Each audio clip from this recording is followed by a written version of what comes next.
Look, first things first, like everyone in rugby league, we were in shock today with the news of the passing of Paul Green. We just want to, on behalf of this show and everyone at Fox League, pass on our deepest condolences to his family and friends, his mum and dad, his wife Amanda and the two kids. Boys, I can only imagine your reaction when you heard the news today. You three blokes play with Greenie. Yeah, we're actually all together when we heard the news, Matty, and it was, I think it's still a shock. You know what I mean? There's some things that happen that you just don't believe, and it's really sad. Everybody that's ever been around Greenie, he was infectious. He was one of those guys that you just wanted to be around, and it still hasn't sunk in really yet for myself. I don't know about you. Yeah, it was a strange sort of day. We were just talking before, just walking around, I was just thinking about. I spoke to him about a month ago. Obviously, I saw him at our Roosters reunion, and it's as Gordon said, we're still in a. I suppose this is shock. Was it the Sharks reunion? Sharks reunion last week, Saturday. Yeah. So it's pretty tough actually. Tough day for everyone. Gordon, you got a lot of, being Queensland boys, you got a lot of mutual friends. How they all holding up? They're all struggling. I think knowing some of the guys that play with him at Cronulla, especially guys like Knuckles and that, you try to reach out to all those guys, but they're in disbelief, I think. And I rang one of his closest mates pretty much on the way to work to see how he was travelling, and we're all in the same boat, Matty. With losing the people that we've lost in the last 18 months, and Incredible. You just think life's going to get back to normal, and you get another curveball thrown at you. So it's a shock. I don't know any other word to know that you wish it wasn't real. We just thought we'd sit to have a chat. Yeah. I suppose the first thing with Greenie, boys, is talk about him away from the sport, him as a man. Have you got a story, anything you can tell me about Paul Green? Well, just been around him. Sorry, mate. Because he came to the Chooks in 2001. 2002, he did his knee in the first game, and I remember he just was basically going through the rehab and stuff. But having him around, if we had a drink, he was the first one to organise it. I think he took it upon himself as that role. Yeah. He basically, the trip away we had a trip away at the end of the year. We had fundraisers during the year, and I think he was thinking to himself, well, I'm not going to be able to sort of play this year and add anything to the team, but so I'll try and help off field. And it was a terrific year that year, and we're talking about it at the reunion, how much fun we had, and I think a lot had to do with Greenie. That's like the thing that I found. I never played with Greenie. I played a lot against him, and you mix socially. Was he's a smart bloke, his intelligence, no doubt, but his ingenuity. That ability to just get things done, the stories I heard. Very funny too. He had a wicked sense of humour. So if you're going out for a beer, he wouldn't be the centre of attention. I mean, that would be me. But he would come back and make a snide comment. I mean, especially after Ricky Stewart video, he was a very cluey fella, but his humour. Here's a reunion. Yeah, it was an awesome night. And I'll tell you this. So Greenie was away on holidays with his family, and he was up at in one of the islands up there, and he wasn't going to come. He said, "Sorry, boys, I can't make it." But he ended up as a bit of a surprise, and he came down. He said, "I could not come with all the banter going on the WhatsApp." He said, "I wanted to come down there," and he turned up. He had to go buy. Because he had boardies, and he went to he went to Best and Less and something. He had these shirts that were too big for him. His pants were too big. Kids. He got on for kids. He got on the dance floor. It was just. It was a. Talking about how he got things done, thought outside the square. Tell us about so the big American tradition, of course, was Gatorade over the coach. Yeah. The NFL. Well, he brought that to Australian sport, didn't he? When he won the 2002 Grand Final. He went to Gatorade and said, "If we do this, what will you give us?" And he'd organised $10,000 or something. We used it for a trip away. And he said, "If you can't, this is the first time it was done. Yeah. If you do it a sticky, Gatorade are going to give us 10 grand." Yeah. We did it, and then Gatorade used that first one as a billboard for the following year. Yeah. So we'd never really seen that before. Yeah, no. Obviously, it was big in American sport. Was that on the salary cap, that 10 grand, or was that under the cap? Pardon? it was If the audience were here, they'd have a laugh. Yeah, that would have. Hey, the other thing too, just want to bring up like how good he was, like obviously to his mates. Yeah. You know, I remember Adam Marr. Like Adam had Matty Johns, who he played with at the Sharks, and I think he might have played with him at Wynnum as well. And he put on that big night, you know, charity night for Adam, mate, and just chased everyone tirelessly to get people there, which was mark of the man. And he was living up in North Queensland at the time, so it was further for him to travel. But I know he went there, and for me, it was his self-development. Like when I played with Greeny, you know, Kevy was one that was always telling you to do, but Greeny would come in, and even though he only played 7 games, he was always trying to improve you like him as well, Matty. I mean, obviously, like improve himself. He had his pilot licence and then got his helicopter licence and went to Harvard, so he was, you know, all about bettering himself as well. Well, Bit of dye in the hair there. Yeah, isn't it? It's got a red tinge to it there. We're talking about him as a player, Hindy. You'd played with him 2003? Yeah, 2003 came to the club, came to the Eels, and that was after we had a fair big clean out, you know, from the year before. So he turned up the pre-season and straight away made a difference. And very similar to Fletch, what Fletch says, you know, the way he brought the group together, because it was a new group. A lot of new players came in from other different clubs, and he was first to get the boys together. And we had a shit start to the year in 2003. I think we won the first. I think we won 1 out of the first 10. Greeny, unfortunately, you know, he smashed his face in I think round 5 or 6, where he compressed his cheekbone. I think that's it there, and he had a huge operation. Where they actually had to, you know, cut him from ear to ear and pull his face down, and that was a big loss. But he went back, got his operation, came back to the club, and just kept us united. He was one of the first guys at the Eels to ever, you know, introduce the lock-in. You know, there'd be the Monday, you know, shit had hit the fan at the club. Righto, boys. Yep, we're losing games. Let's go to the pub. We'll lock ourselves in on a Monday night, and wake up Tuesday morning and head to training. And that was the type of bloke he was. Too, he did the transition he made, and he didn't do it as a young guy from the Queensland Rugby League. He played at East Brisbane, was it with Johnny Lang? Yes. And then when Johnny came down to the Cronulla Sharks in '94, Greeny come down with him, and like, so he won the Rothmans medal in the Queensland Rugby League, comes down to the NRL as it's known now, and in 1995 wins the Rothmans medal here. But the first time I remember watching him play, because we didn't know anything about Greeny, was that he came down and round 1 in 1994, it was Cronulla versus Canberra, and you've got to remember 94, Canberra were just the absolute powerhouse. You got Clyde, you got Ricky, you know, Loz, Mullins, it just goes Mal, Wiki, on and on and on and on. They were the superstars, and Canberra that year would go on to win the competition. You know, they belted the Bulldogs in the grand final. But in round 1, mate, Cronulla upset him, and Greeny was man of the match, and he just absolutely carved him up. And I remember after the game, he was interviewed, and he was just like, he said words to the effect of, I thought it'd be harder. I remember thinking to myself, cocky bastard. But that was the personality. It was Gus, when Gus was coaching the Chooks, I've only ever heard this about 2 players. Gus said, right, we're going to double team. We're going to double team them, which meant don't worry about anyone else. They're the key to this. 1 was your brother, 2 was Greeny. Was it 3? No. He actually said everything revolves around. But I'd never heard that. And he obviously played against Alf and played against Laurie. But for Gus to say that, every time we played Cronulla, he goes, double team Greeny. That's all you have to worry about, because control him, we control Cronulla and we win. Yeah, mate, hell of a player, no doubt about it. Like those group of blokes who come down with Johnny Lang, Craig Greenhill came down, Adam Marr came down, great crop of players. I'll tell you what we'll do, boys, we're going to take a break, and when we come back, we'll pay tribute to Paul Green a little further.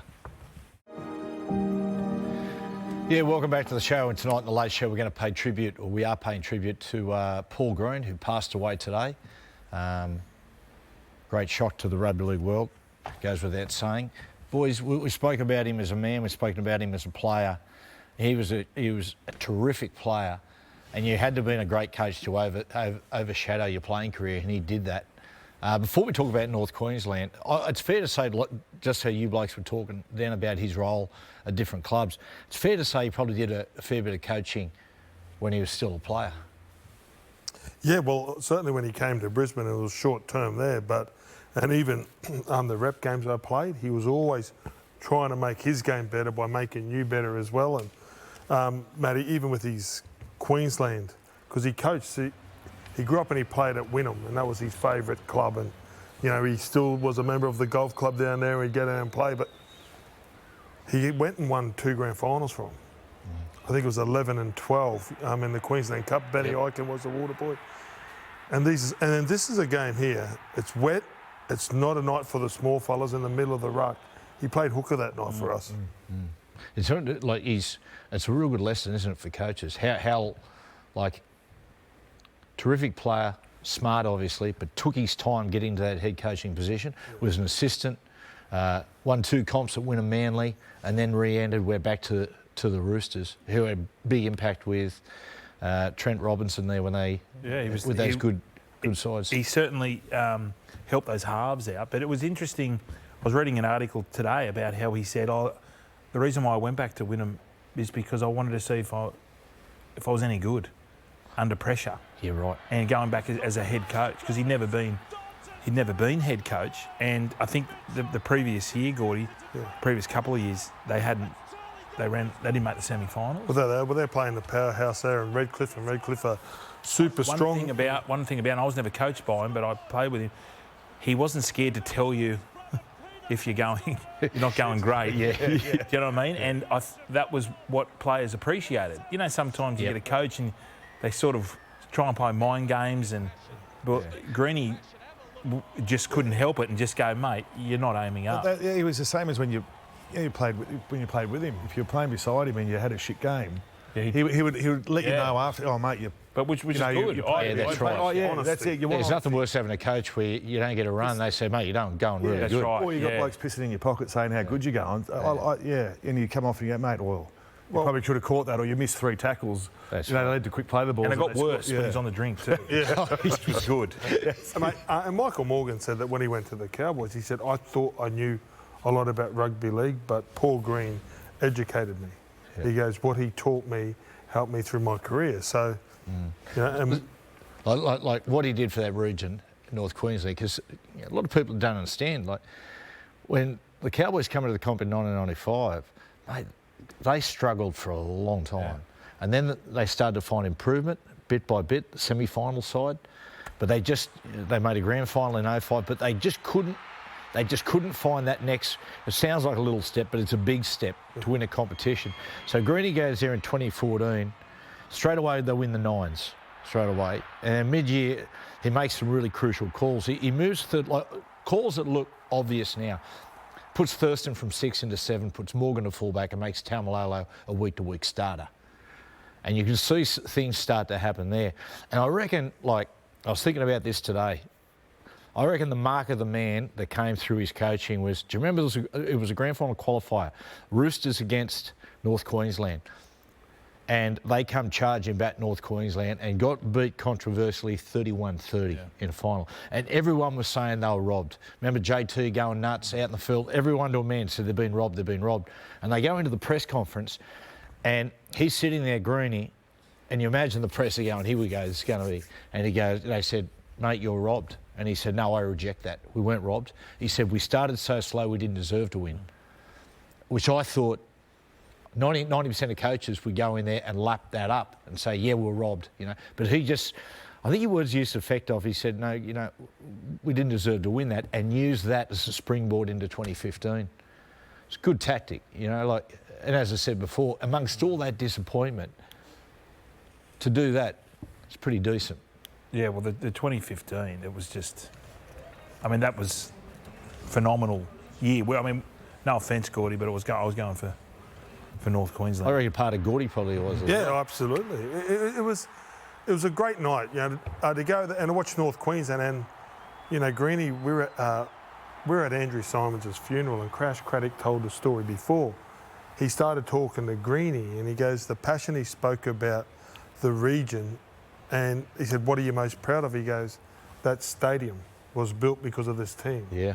So there's so this team, obviously they won their first trophy, but there's a legacy of a state-of-the-art stadium where all North Queensland can go and enjoy, whether it's a concert or rugby league or whatever. And you know, that's what the legacy that he's left there. Well, Thurston, when he got up to collect the trophy, he said to the Prime Minister, "Now we deserve a new stadium." Gordy, I tell you, that couple of years, 2015, 2016, I reckon, you know, you might disagree, it's almost the high watermark in Queensland Rugby League. Some of those games between the Cowboys and Broncos in those 2 years, it was like every single game was almost golden point. Yeah. Well, for so long, Matty, Brisbane were the big brother. And my last game in 2004, they beat us for the first time, and they grew then. And then from that moment on, North Queensland, I don't think they treated Brisbane as a big brother. They were equal. And that period, there were 1 point. I think it was like 5 1-point games in like 8 games or something. It was ridiculous. And we look at 2015, right? Greeny, and say that was his greatest coaching achievement. Well, it was, but 2 years later, 2017, they lose Thurston. Yep. They sneak into the 8. They finish 8th, and he takes them all the way to the grand final without Thurston and Matt Scott. Yeah. And you know, that that's was when Morgan went on that run. Yeah, Morgan and Tamalolo, He had to move to 7. mate, they were brilliant. And they obviously got beaten by Melbourne in the grand final. But, yeah, that's a great effort. Remember the vision of the crowd at the airport? Oh, yeah. Remember that? What did it do, Gordy, for Townsville? Well, they still talk about it now. Yeah. You know what, I think it gave North Queensland, you know, the soul and I think the respect. They've had so many wonderful players. Before the Cowboys come in, North Queenslanders were playing for their country for a long, long time. Yeah, you know, and they could represent Australia from North Queensland. But to be in the comp and to win a national comp within 20 years and, awesome. You know, for everybody there. And rugby league can't get bigger. Do you know, Queensland. the other thing, if you look back at the careers of the players, I mean, three blokes' career he helped form. Jason Taumalolo, right? The education he put into him and the belief. Michael Morgan, what he did to Michael Morgan's game, and Jonathan Thurston. Yeah. Like Jonathan Thurston, he took Thurston's game to the next level. That couple of seasons under Paul Green was the best football that Thurston ever played. Boys, this game, 3 p.m. Saturday at the SCG. Now, what an emotional occasion this is going to be, and the result, I think, will be secondary to the occasion. But Roosters versus Cowboys. Yeah. I would imagine, boys, that there'll be something special. Played at both and coached at both. It's very. Yeah. I mean, it's funny how the world works, but those two are playing at the cricket ground. Yeah. I think there's a lot of the ex-Rooster boys are going to go out and pay our respects and have a beer for Greeny. I'd say a fair few North Queensland people will be making their trip down as well. Yeah. Matty, I'm staying at the hotel where the Cowboys are. Yep. And I walked in this afternoon and they're shocked. The whole staff, like they're just shell shocked. So obviously it's a bit serendipity, isn't it? Like that the two teams are playing today. But North Queensland, hopefully that the players can get their minds right and go out there and respect him. Yeah. Now, boys, there's been plenty of tributes and reaction to Paul's passing from the rugby league community. Let's have a look at a bit. 49-year-old Paul Green has died today. He's in the elite few. There's not many, players that have actually represented their country and played for their state and had an illustrious career on the playing field. He won the Rothmans Medal, of course, but also to the heights of coaching as well. I obviously just finished training and was found out, so obviously condolences to his family and not good news at all for rugby league. It's just it's a bit hard to fathom, to be honest. Horrible. And without we're not looking into the future about a couple of years' time a reunion, and I'm sure it's not going to be the same as what it would have been if Greeny was there. I'm still in shock, to be honest with you. We just walked off the field and found out then. So yes, it's very sad news, and certainly from the Raiders family, our condolences go out to his family. So it's devastating. Born in the rugby league, I think, and he played it, he coached it, we loved it, and he was a great ambassador for our game, and really get a lot of friends in the game, a huge amount of friends. I was thinking before about the amount of people who would be affected by what's happened today. it'd be huge. It's a truly sad day for rugby league and for everyone in the rugby league community who have some way been touched by Paul Green and what he's been able to do is a lot of things to many people, but to me personally, Greenie was a teammate, he was a coach, but more importantly, he was a terrific and wonderful friend. Yeah, boys, the rugby league community, it's amazing. We tear each other to bits, like, you know, but when this happens, like that outpouring of emotion, it takes someone else to pull everything together. Makes sense? Yeah, just looking at that vision, then it's pretty hard tonight, I think. You know, only played one season of footy with him, but there is still that connection there. You know, it's only 12, 18 months of footy together, but you form a friendship for life if you've played against or with someone, and it's, you know, just seeing that vision of, you know, the grand final win with his kids, it's... And all that drama we had last week puts it in perspective. Oh, I don't know what. We're arguing about certain things, and then you wake up and you hear this news today. Like, I know, really. It's shocking. Gordy, obviously, mate, Wayne had enormous rap on him as, you know, his football IQ, because, mate, he had him a couple of times as an assistant and was going to get him at the Dolphins as well. Yeah, so that was news that I found out today, that obviously Wayne's been, you know, trying to get his coaching staff and his playing roster, but the respect for someone like Paul Green, there's a few coaches out there, Matty, that would all love to go and work under Wayne Bennett and a new franchise, and Paul Green was one that he picked, and it would have been a great marriage, those two there, but we're never going to get to see it. Yeah, welcome back to the show. Loz. Matty, how are you, mate? Horrible day, mate. Yeah, terrible. When I heard the news today, I was stunned, shocked, and felt for Greenie, obviously, and felt for his family. I heard you before say about the rugby league community, and you're right, we rally around when people are doing it tough, and I had the opportunity to play a couple of Super League tests with Greenie. I didn't know him as well as you guys. Had spent a bit of time with him at Clubland, but as a bloke, I really enjoyed his company. He loved having a good time, loved having a laugh, and he could be intense at times. But yeah, it just sort of rattled me today a little bit, and seeing his you know, family brought a tear to my eye. Yeah. Saying before, Loz, the first time I saw him play was against you blokes in 1994, round one. And you blokes were going to win the comp that year, but mate, the Sharks upset you, and he was the best player on the field. He was man of the match, and I said to the boys before they interviewed him after the game, you know, that cheeky, confident bloke he was, and they said, "How was that?" And he said, "Mate, to be honest, I thought it'd be tougher." You know what I mean? Well, we didn't really know who he was because he'd come down from Brisbane, and obviously he was only a little fella. And as you do in those days, you thought, oh, he's only little, so we'll give it to him. And we sent a few forwards at him, but he was able to get in underneath, and he had a really good tackle technique and put them on their backside. But he was very good with the ball, very smart player. And again, I heard you talking before about the ability to talk to you after a game if you didn't do the right thing. And he was always confident, and he always spoke up, and he always explained himself extremely well. Tell you what, he was good on that left-hand side of the ruck. I watched some of his games today. On that left-hand side, he could take the ball, challenge with his running game, hit short or big double cutout pass. Did a couple today watching the old games, so just beautiful. Yeah, there was one there today, Matty. I watched it. It was a semi-final in '96 between the Sharks and the Magpies, and he threw a lovely cutout ball to Richie Barnett and put him away. And he had all the skills. He had that left foot kick, he had that step, he had a nice running game where he could just beat you with his eyes, but also his feet. You know, he'd look away and you think that he was going to pass, and then all of a sudden he'd step and duck in underneath you.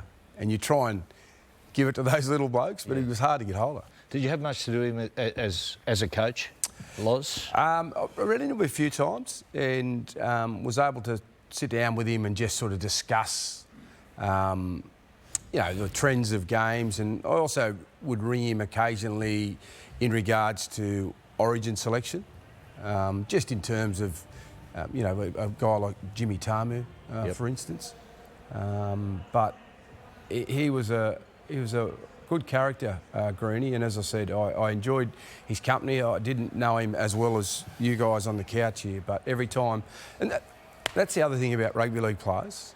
I mean, I mightn't know them that well, but if I see a rugby league player somewhere in a bar or out, I feel as though I can go up to him, say g'day, and you're just going to connect.